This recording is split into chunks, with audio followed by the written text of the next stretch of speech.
अभी मायावती एक press conference कर रही हैं, मायावती की पार्टी एक सीट पर सिमट गई है। तो सुनिए मायावती क्या कह रही हैं। हर हाल में आजीवन जारी रखना है, जबकि ऐसे खराब राजनीतिक हालात बीजेपी ने भी देखे हैं। जब आज़ादी के बाद से काफ़ी लंबे समय तक देश में राज करने का मौका यहाँ की जनता ने इनको नहीं दिया था, बल्कि यूपी में भी सन 2017 से पहले भाजपा की स्थिति यहाँ कोई खास अच्छी नहीं थी। और अब इसी प्रकार कांग्रेस पार्टी भी लगभग उसी हालत से गुजर रही है जिस खराब हालत से पहले भाजपा गुजर चुकी है। इसलिए कल आए चुनाव परिणाम आगे के लिए सबक जरूर है, जिसके परिप्रेक्ष्य में यहाँ मैं ये कहना ज़रूरी समझती हूँ कि चुनाव में पूरे यूपी से मिले फीडबैक के मुताबिक जातिवादी मीडिया अपनी अनवरत गंदी साजिशों प्रायोजित मैनेज किया हुआ सर्वे आदि कार्यक्रमों एवं लगातार नेगेटिव प्रचार के माध्यम से खासकर मुस्लिम समाज व भाजपा विरोधी हिंदू समाज के लोगों को भी गुमराह करने में ये प्रचारित करके काफ़ी हद तक सफल साबित हुआ है कि बीएसपी भाजपा की बी टीम है तथा ये पार्टी सपा के मुकाबले में कम मजबूती से चुनाव लड़ रही है। ये खूब इन्होंने प्रचार किया, जबकि सच्चाई इसके विपरीत है, बिल्कुल उलट है।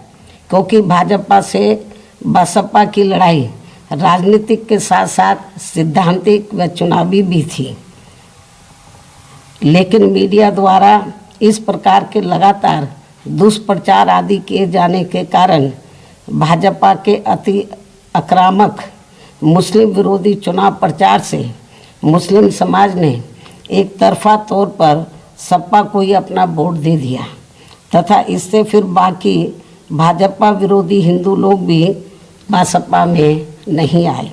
और यदि ये सभी लोग इन अफवाहों का शिकार ना हुए होते तो फिर यूपी का चुनाव परिणाम कतई भी ऐसा नहीं होता जैसा कि हुआ है। और अब समय बीत जाने के बाद ये लोग दोबारा से ज़रूर पछताएंगे।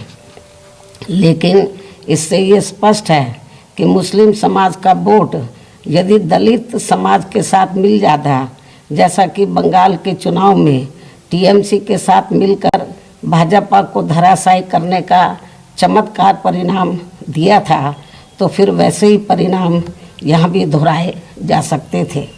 साथ ही ये लोग हमेशा इस तथ्य को ऐन वक्त पर भूल जाते हैं कि केवल बीएसपी ही यूपी में भाजपा को सत्ता में आने से रोक सकती है, सपा नहीं।